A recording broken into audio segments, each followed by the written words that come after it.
Jadi kalau Anda melihat ada orang seperti begitu, Bu, Pak, kirimin ke rumahnya kain kafan. Ya, kirimin ke rumahnya kain kafan. Loh, kenapa dikirimin kafan? Cepat mati kon.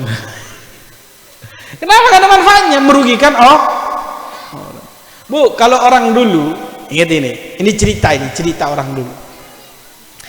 Kalau orang dulu, jangankan ahli maksiat, itu orang dulu itu. Kalau dia terlambat sholat berjamaah,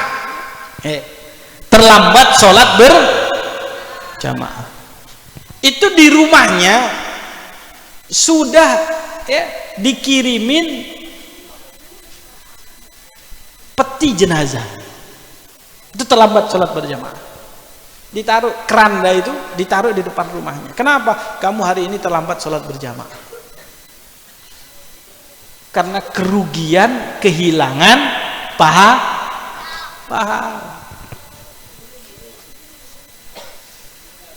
Oleh karena itu, ma'asyiral hadirin wal hadirat yang dirahmati oleh Allah Subhanahu wa taala, tidak ada kata lain buat diri kita hidup di atas dunia ini, satu pedoman kita. Jadilah orang yang bermanfaat untuk orang lain.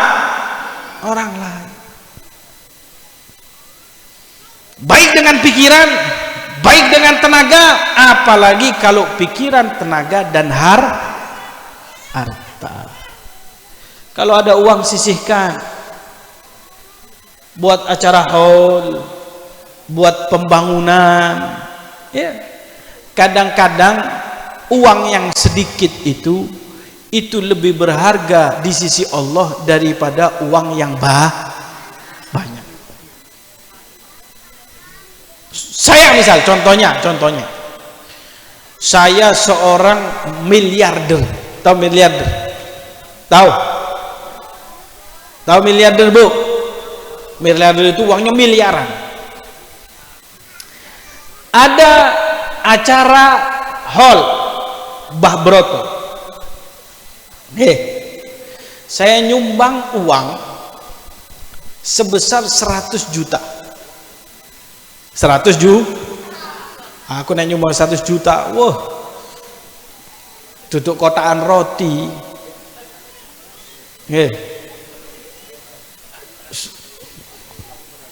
Truk sing kenal truk ya apa? Sampai mangan prasmanan. Makanya duakno aku aku tak 100 juta. Bu, duakno aku engko nek dhuwitku 100 miliar, ya. Engko acare Mbah Bronto tak kei 100 juta. Bisarone gratis jarene. Nek duwike 100 miliar. Tak kei 100 juta. Gak usah bisaro aku kei 100 juta ceramai duduk aku wong lain ae. Wangi. Ada orang dia itu sedekah 100 juta. 100 juta. Tapi dia punya uang 100 miliar. Belum tentu 100 juta itu lebih berharga daripada orang yang cuman memberikan uang sekedar 50.000 dan uangnya dia cuman 500.000. Duit 500.000, waduh 500.000 rek. Iki durung tuku pempes, durung tuku susu, ya. Meneh jajanan anak sekolah, SPP durung bayar, ya. Listrik durung bayar, melarat ta iki wong iki. Kok kabeh durung bayar iki. Ya. Gak apa-apa wis, 50.000 ke hall Mbah Bronto. Berapa persen itu dari uangnya? 10%. Sedangkan 100 juta itu cuman sekedar 1% daripada 100 miliar. Maka uang 50 juta itu bisa jadi lebih berharga daripada 100 juta. Jadi jangan meremehkan Ya, jangan meremehkan uang 2.000 yang Anda keluarkan, 10.000 yang Anda keluarkan, 50.000 yang Anda keluarkan untuk acara haul. Bisa jadi uang tersebut itu akan menjadi pemisah antara Anda dengan neraka. Makanya ada satu hadis di mana Rasulullah berkata begini, beliau bersabda, "Ittaqun nara walau bisyiqqi tamroh." Bentengilah diri kalian walaupun dengan secuil kurma. Nah, ini sak menit. Secuil kurma terkadang itu bisa untuk menyelamatkan Anda dari api neraka. Pernah ini ada satu cerita, Pak. Ada satu cerita. Ada seorang perempuan meninggal, wafat. Kemudian dimandikan. Biasa orang kalau sudah meninggal kan ditaruh di tempat pemandian. Mudinnya sudah datang. Mudin perempuan. Kalau yang mati perempuan yang mandikan. Kalau yang mati laki yang mandikan laki-laki. Boleh enggak kalau yang mati perempuan yang mandikan laki-laki? Atau yang mati laki-laki yang mandikan perempuan? Boleh enggak? Loh, kata siapa? Lah kalau itu istrinya? Boleh kan? Istrinya mati yang mandikan suami boleh? Boleh apa enggak boleh? Boleh apa enggak boleh? Istrinya saking cintanya kepada suaminya, kata istrinya, biarkan yang mandikan saya, kata yang mandikan suami adalah saya. Boleh gak? Boleh. Jadi kata siapa laki-laki nggak boleh dimandikan perempuan? Boleh kalau suami. Kalau orang lain baru nggak boleh. Tetangga mau mandikan tetangganya, ya jangan. Iya toh? Kalau istrinya nggak ada masalah. Ya. Kalau dimandikan oleh jin boleh nggak? Boleh. Jadi tiba-tiba ada jin datang, jin Mustafa namanya, temannya Jun, temannya. Boleh apa nggak boleh? Nah, kenapa nggak boleh? Kalau dimandikan jin ini ada masalah, yang penting dimandikan. Bahkan kalau mayatnya itu mandi sendiri, kira-kira boleh nggak? Hah? Kata siapa nggak bisa? Ini nggak pernah lihat sejarah ini. Nah, kalau seandainya ada orang mati, dia mandi sendiri.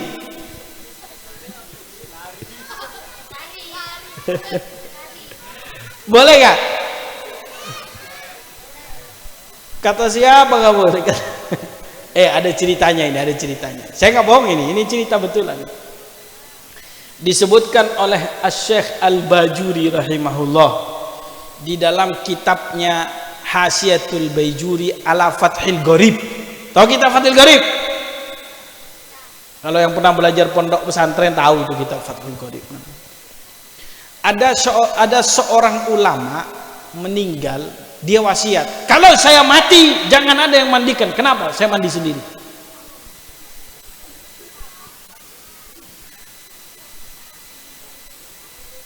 Namanya adalah As-Sayyid Ahmad Al-Badawi.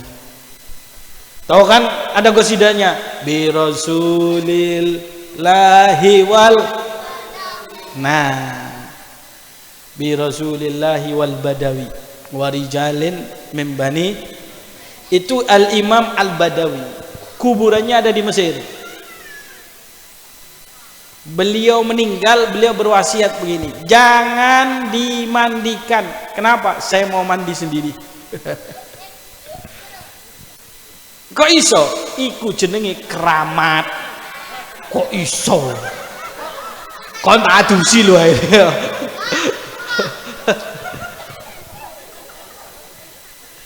Ilmu fikih itu ilmu luas. Pertanyaannya dalam ilmu fikih begini. Ini makanya di fikih itu pertanyaannya begini. Kalau seandainya mayat tersebut mandi sendiri, kira-kira mandinya dia cukup atau tidak? Alias perlu dimandiin lagi atau tidak? Itu pertanyaan ilmu fikih. Beliau menjawab, Asy-Syaikh Al-Baijuri mengatakan cukup, nggak usah dimandikan lagi. Loh kenapa? Iya, memang mayat itu dimandikan karena dia nggak bisa mandi sendiri. Makanya wajib bagi yang hidup untuk memandi. Tapi kalau ada kekeramatan yang menunjukkan bahwa dia bisa mandi sendiri, nggak apa-apa, kata Syekh Bajuri itu. Seperti Sayyid Ahmad Al-Badawi. Nah, bila menyebutkan begini. Pak, kepingin mandi sendiri. Loh kenapa Beb kok mandi sendiri Sayyid Ahmad Al-Badawi? Karena beliau tidak ingin auratnya tersebut tersentuh oleh siapapun. Bayang wali-wali yang ngono Pak, gak kepingin auratnya dicekel lah saiki arek enom-enom cekel-cekelan tangan. Angel iki. Acara sholawatan senggol-senggol. Angel. Ngene apa dadi wali yo. Ya apa iki? Karena auratnya tidak ingin dilihat. Oh, saiki arek enom-enom ya Allah. Ibu-ibu sore-sore you can see metu teko omah. Ono dek kene ono. Ono Pak MC. Ada. Lho ngene mau di ono jarine MC. You can see sore so. Mending umur 20 30 60. Wis tua 60 tahun sik you can see. Rugi motoku ndelok iku.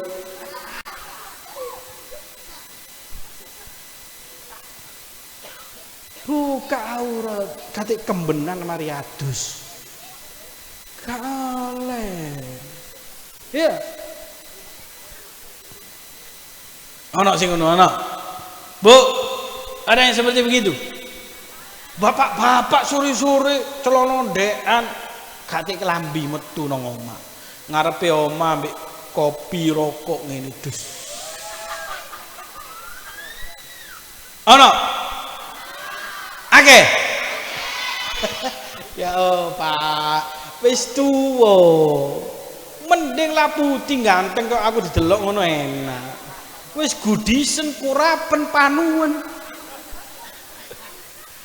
Jangan yang aziz, pakai sarung yang betul, pakai iya, begitu. Itu para aulia, makanya jadi wali. Apa? Auratnya tidak ingin auratnya tidak ingin disentuh. Kon jadi wali. Coba pacaran makanya kon. Iku pacaran, goncengan, sepeda motoran, burine pacaran. Ya apa? Sing di. Iki model. Ono apa kon delok kono terus ngincer sing ndi kok? Nggih, strategi. Jadi ceritanya ada seorang perempuan meninggal. Begitu dia meninggal mau dimandikan. Ya, iki cerita terakhir iki. Nggih. Mari ngene ono ceramah mah. Istirahat sih, makan dulu, makan, minum, tapi mari mangan ambek ngombe ojo tuh. Si ono ceramah mah, sing ceramah luwih ganteng tau aku.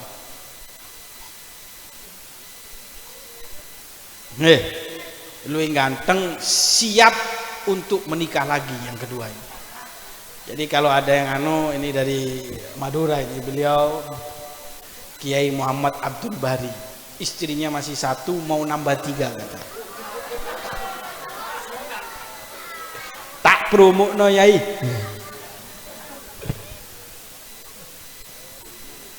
Hah? Kok tanya saya? Pengen ya? Pengen juga.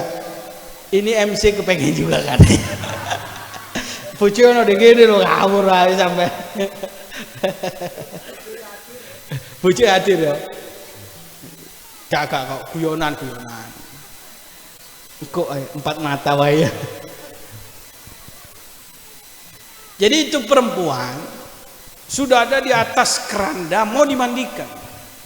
Begitu itu mudinnya tersebut ambil air, dituangkan. Begitu dituangkan, airnya menyentuh tubuhnya, tersenyum itu perempuan. Ketawa dia, tersenyum. Ya apa sampai? Ngatusi wong tersenyum, belayu enggak? Belayu enggak? Oh mudin zaman saiki ngono ae belayu. Tersenyum tapu nol pokoknya senyum.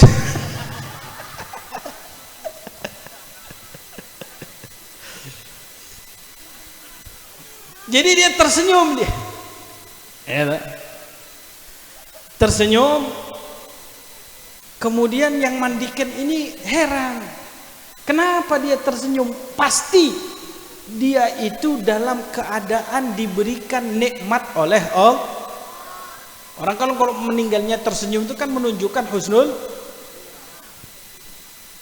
Kemudian dalam hatinya dia berkata, ya Allah, gitu. Saya mandikan perempuan wanita yang solehah ini. Saya minta kepadamu ya Allah, mudah-mudahan saya bisa tahu amalan apa yang membuat perempuan ini bisa tersenyum. Subhanallah ya. Dia cerita kepada keluarganya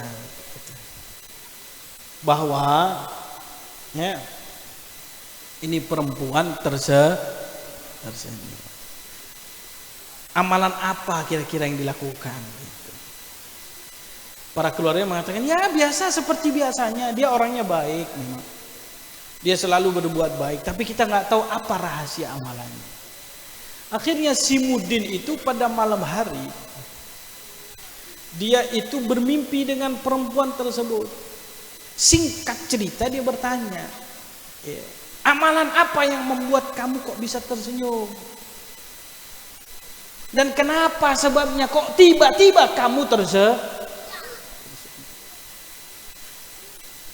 Perempuan tersebut dalam mimpi berkata, ya saya waktu kamu mandikan, tiba-tiba saya diperlihatkan oleh Allah amal perbuatan soleh saya semuanya. Tapi pertama kali yang dilihatkan oleh Allah kepada saya adalah amal sodakoh saya kepada kambing. Jadi saya itu pernah pegang kurma 3 biji. Saya lapar banget, saya nggak ada makanan. Ketika saya pegang, saya mau makan itu kurma, tiba-tiba di situ ada seekor kambing yang mengisyaratkan bahwa dia itu lagi dalam keadaan lapar. Melet-melet kambing ngono, Mbak. Oh iki luwe. Akhirnya ya, itu dua buah kurma saya kasihkan ke kambing, 1 saya mah. 2 kurma itu tadi diingat sama Allah Subhanahu wa taala. Dan itu adalah amal perbuatan pertama kali yang ditunjukkan oleh Allah kepada saya.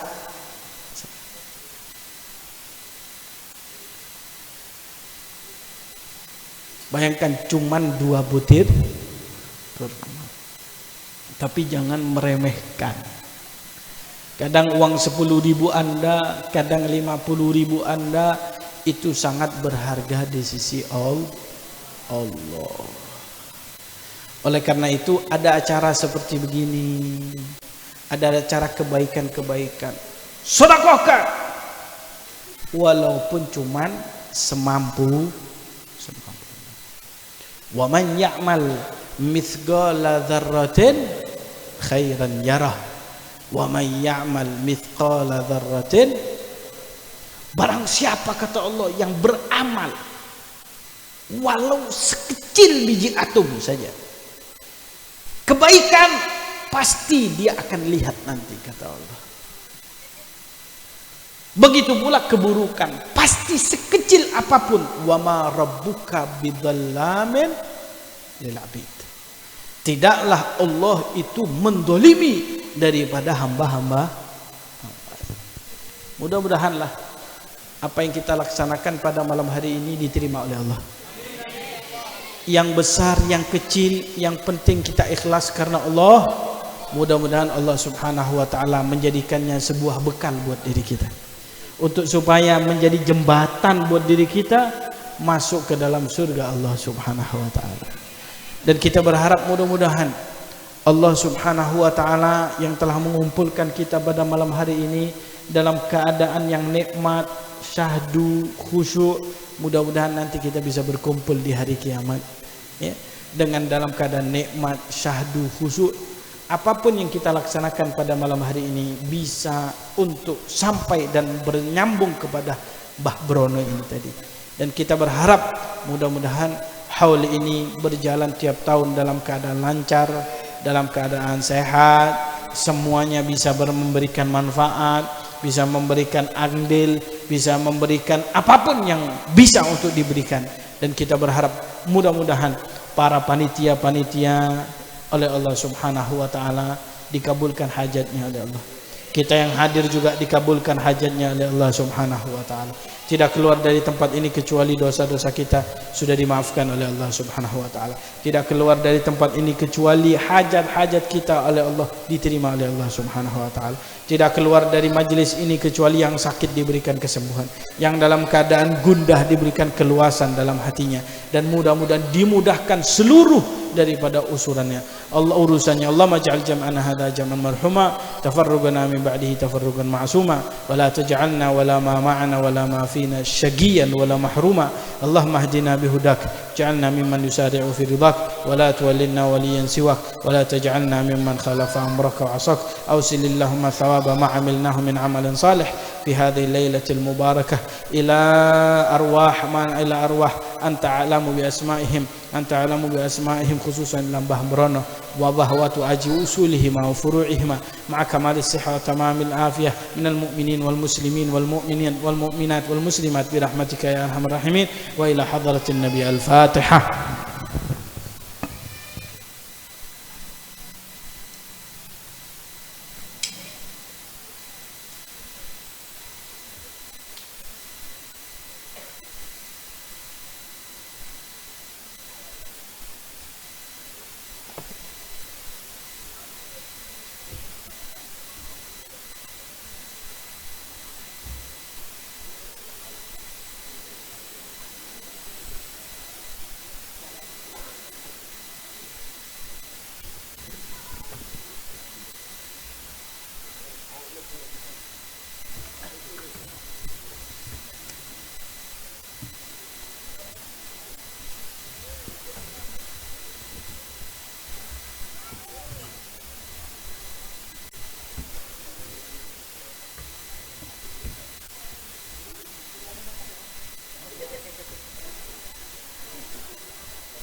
Terima kasih kami sampaikan kepada beliau Al-Habib Mustafa bin Umar Al-Idrus. Mudah-mudahan apa yang disampaikan beliau dapat kita ambil intisari atau hikmahnya untuk kita amalkan dalam kehidupan sehari-hari, dan mudah-mudahan apa yang diharapkan beliau, kita semua yang hadir pada malam hari ini dapat bukan hanya kumpul di dunia, bahkan nanti bisa kumpul lagi di akhirat dalam keadaan yang bahagia, yang syahdu. Amin Allahumma amin. Selanjutnya acara istirahat yang akan diisi oleh sholawat Nabi oleh teman-teman Darul Hikmah. Pada tim hadrah kami persilakan. Allahumma sholli ala Muhammad. Shallu ala Nabi Muhammad. Cek loh. Jamalak ma fi snain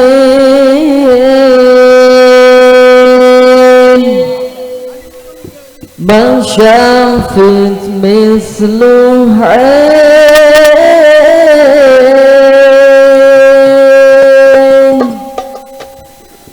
asar fuadi wizad widadi badri dujazin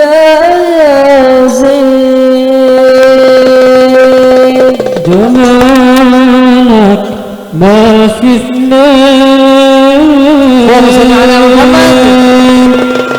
ma syafit mithlu ain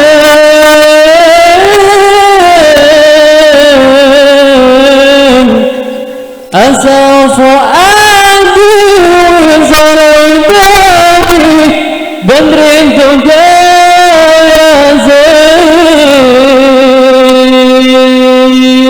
abyad hulwil khuddin ya wasi'al aynain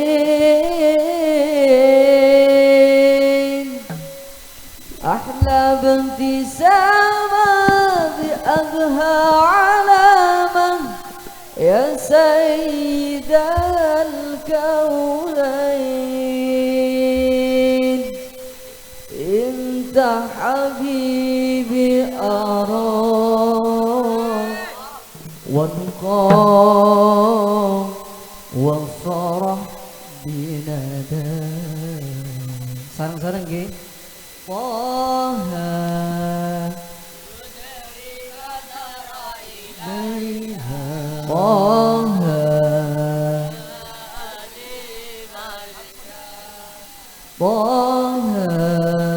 jud binadharah ilayya Taha ya azimal jah.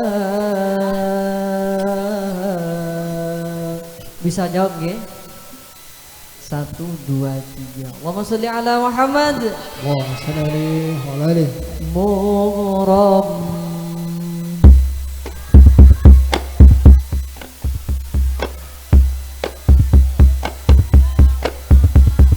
mughram qalbi bihubbika mughram ya Mustafa al-Mukarram ya Rasulullah mughram qalbi bihubbika mughram ya Mustafa al-Mukarram ya Rasulullah